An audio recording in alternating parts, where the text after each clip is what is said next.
অনেক মানুষ এভাবে বলে মৃত্যুর পরের জীবন এটা অযৌক্তিক। অনেকে পরকালের জীবনে বিশ্বাস করে না, সর্বশক্তিমান আল্লাহকেও বিশ্বাস করে না। তাকে যুক্তি দিয়ে বোঝাবো কিভাবে? এখানে যুক্তিটা হচ্ছে, একটা লেকচার দিয়েছিলাম কোরআন এন্ড মডার্ন সায়েন্স, সেখানে বলেছিলাম পবিত্র কোরআনে 6000-এর বেশি আয়াত আছে, আর তার মধ্যে প্রায় 1000 খানেক আয়াত বলছে বিজ্ঞান সম্পর্কে। আর যেসব আয়াতগুলো বিজ্ঞান সম্পর্কে বলছে, আনুমানিকভাবে তার মধ্যে 80% আয়াত এখনকার বিজ্ঞান আমাদের বলছে এগুলো 100% সঠিক। বাকি 20% আয়াত সম্পর্কে এখনো জানতে পারিনি। তার মধ্যে একটা হচ্ছে পরকালের জীবন। বিজ্ঞান এখনো এতটা উন্নত হয়নি যে পরকালের জীবনকে প্রমাণ করে দেখাবে। বিজ্ঞান এখনো বেশ দোজক প্রমাণ করতে পারেনি, জিনের অস্তিত্ব প্রমাণ করতে পারেনি। এরকম 20% আয়াত এখনো প্রমাণিত হয়নি পবিত্র কোরআনের আয়াত। তাহলে কি অন্ধভাবে পরকালের জীবনে বিশ্বাস করছি? এখন একজন মানুষকে এই পরকালের জীবন সম্পর্কে কিভাবে বোঝাতে পারি? ধরেন একজন লোক পরকালের জীবনে বিশ্বাস করে না, আর সর্বশক্তিমান আল্লাহকে বিশ্বাস করে না, এখন তাকে বোঝাবো কিভাবে? আমি আপনাদের একটা প্রশ্ন করি যে চুরি করা ভালো না খারাপ? চুরি করা ভালো না খারাপ? খারাপ, সবাই বলবে খারাপ। এবার একটা উদাহরণ দেই। ধরেন আমি একজন স্মাগলার, ধরে নেন আমি স্মাগলার, অনেক ক্ষমতাবান স্মাগলার, আর আমি চোর, পৃথিবীর মধ্যে 1 নাম্বার, সবার সেরা। আর ধরেন আপনারা কেউ পরকালের জীবনে বিশ্বাস করেন না, আল্লাহকে বিশ্বাস করেন না। তাহলে আপনারা আল্লাহকে বিশ্বাস করেন না, পরকালের জীবনে বিশ্বাস করেন না, আর আমি একজন স্মাগলার, সেরা স্মাগলার, খুব বুদ্ধিমান, সবসময় যুক্তি খাটিয়ে কাজ করি। আমি আপনাদের বলছি যে চুরি করা ভালো। একটু আগে আপনারা সবাই বললেন যে চুরি করা খারাপ, চুরি করা খারাপ। এখন আমাকে অন্তত একটা বৈজ্ঞানিক কারণ দেখান যে চুরি করা খারাপ কেন, তাহলে আমি চুরি করা বন্ধ করবো। কেউ কি আমাকে মাত্র একটা কারণে দেখাতে পারবেন? অন্যের অধিকার কেড়ে নিচ্ছেন। আপনি অন্যের অধিকার কেড়ে নিচ্ছেন। মেনে নিলাম যে আমি অন্যের অধিকার কেড়ে নিচ্ছি। আমি হয়তো কারো 1000 টাকা চুরি করছি, তার অধিকার কেড়ে নিচ্ছি। এটা তার জন্য খারাপ, আমার জন্য না। আমি বলছি যুক্তি দিয়ে বোঝান যে এটা আমার জন্য খারাপ কেন। যদি কারো কাছ থেকে 1000 টাকা চুরি করি, তাহলে ভালো হোটেলে খাওয়া দাওয়া করতে পারবো, 5 স্টার হোটেলে যেতে পারবো, সিনেমা দেখবো, এটা আমার উপকার হবে। আপনারা আমাকে যুক্তি দেখান যে এটা আমার জন্য কেন খারাপ হবে। যার চুরি যাচ্ছে তার জন্য এটা খারাপ। পুলিশ শাস্তি দেবে। আরেক ভাই বললেন পুলিশ আমাকে শাস্তি দিতে পারে, পুলিশ আমাকে অ্যারেস্ট করবে। ভাই পুলিশ তো আমার পকেটে আছে, মন্ত্রী মিনিস্টার আমার পকেটে। বলছি তো আমি হচ্ছি সেরা স্মাগলার, পৃথিবীর মধ্যে 1 নাম্বার। মনে রাখবেন, প্রথমে বলেছি যে ধরে নেবেন আপনারা হলেন সেই সব মানুষ যারা আল্লাহকে বিশ্বাস করে না, পরকালে বিশ্বাস করে না, আর আমি স্মাগলার। এখন আপনারা আমাকে বোঝাবেন যে চুরি করা খারাপ, মাত্র একটা লজিক্যাল কারণ দেখান। এটা তো হারাম, চুরি করা হারাম কাজ। হারাম? হ্যাঁ হারাম আপনার কাছে, আপনি চুরি করবেন না, কিন্তু আমার কাছে তো হারাম না। আপনার কাছে হারাম হলে, নিষিদ্ধ হলে আপনি চুরি করবেন না। কে আপনাকে চুরি করতে বলছে? আমি বলছি আমাকে প্রমাণ দেখান। আমি খুব লজিক্যাল মানুষ, মাত্র একটা লজিক্যাল কারণ দেখান যে এটা কেন খারাপ, তাহলে আমি আর চুরি করবো না। মাত্র একটা, দুটো লাগবে না, মাত্র একটা কারণ দেখান। একদিন আপনারও চুরি যাবে। একদিন আমারও চুরি যাবে? খুব ভালো ভাই, খুব বুদ্ধিমান, অনেকেও চুরি করবে। ভাই বলেছি তো আমি 1 নম্বর মাফিয়া। আমার 100 জন বডিগার্ড, 100 জন বডিগার্ড স্টেজের পেছনে আছে, সবার কাছে AK-56 রাইফেল। ছোটখাটো চোরের বাসায় চুরি হতে পারে, আমি তো পৃথিবীর 1 নাম্বার। আমার সঙ্গে বডিগার্ড থাকে, এখানে চোর আসবে না। আপনি তো আপনার সব সম্পদ নিয়েই মারা যাবেন, কোনো লাভ হবে না। সব সম্পদ নিয়ে মারা যাবো? আমরা সবাই মারা যাবো, এতে সমস্যা কি? সবাই তো মারা যাবো, আপনি মরবেন না? মারা যাওয়ার আগে জীবনটা উপভোগ করবো।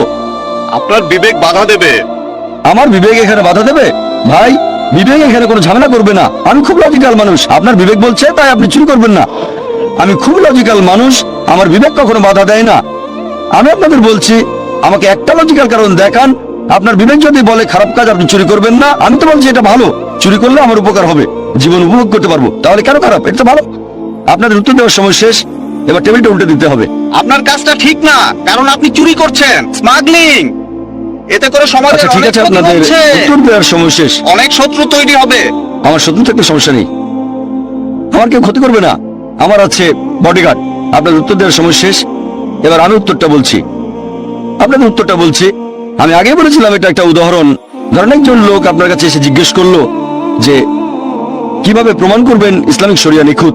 এই প্রশ্নটা যদি করা হয়, তাহলে এবার টেবিলটা উল্টে দেন, টেবিলটা উল্টে দেন। ধরেন আপনি স্মাগলার, উদাহরণ দিচ্ছি, এটা ধরে নেন আপনি পৃথিবীর 1 নাম্বার স্মাগলার, আর আমি একজন মুসলিম। আপনাকে বোঝানোর চেষ্টা করছি।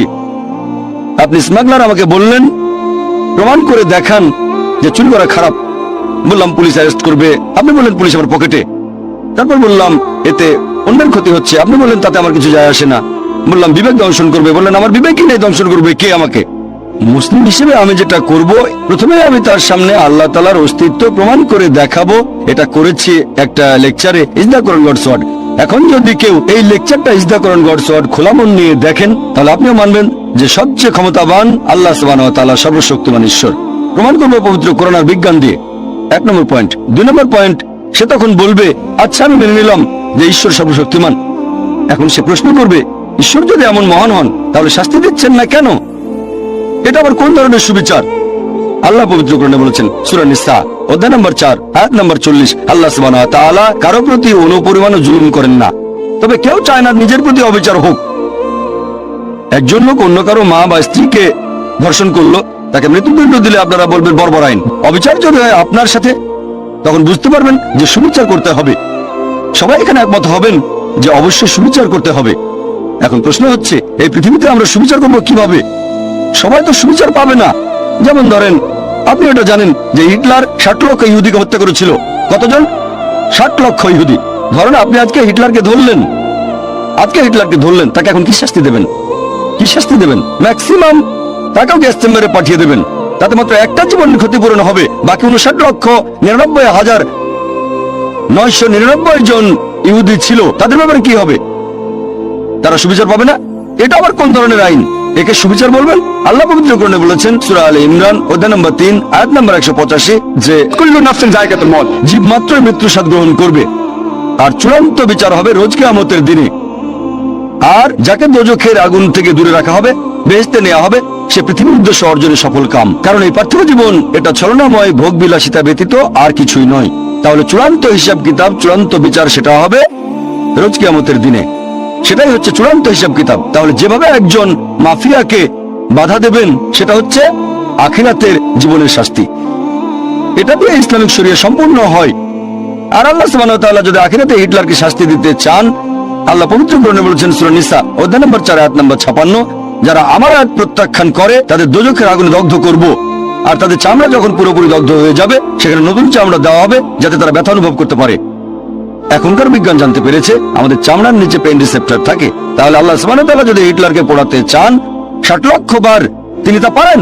1,20 লক্ষ বার করতে পারেন। তাহলে চূড়ান্ত শরিয়া আর ইসলামিক আইন তখনই বুঝতে পারবেন যদি বিশ্বাস করেন আখিরাতে।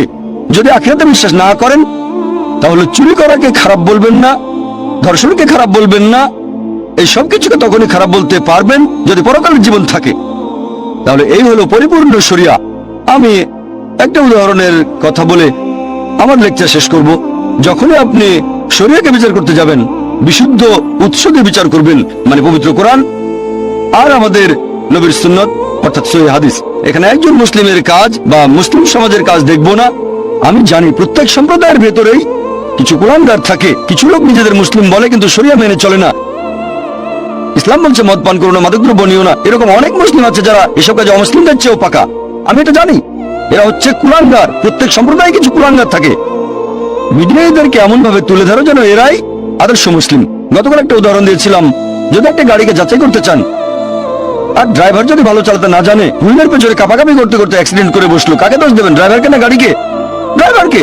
তাই মুসলিমদের দেখে ইসলাম ধর্মকে বিচার করবেন না, ইসলামকে বিচার করবেন কোরআন এবং হাদিস দিয়ে। আরেকটা গাড়ি যাচাই করতে গেলে হুইলের পেছনে আপনি এমন কাউকে বসাবেন যে খুব ভালো ড্রাইভার। তাহলে একজন মানুষের কাজ দেখে ইসলাম ধর্মকে যাচাই করতে চাইলে সবচেয়ে সেরা দৃষ্টান্ত সর্বশেষ চূড়ান্ত নবী মুহাম্মদ সাল্লাল্লাহু আলাইহি ওয়াসাল্লাম। ওয়া আখিরু দাওয়ানা আলহামদুলিল্লাহি রাব্বিল আলামিন।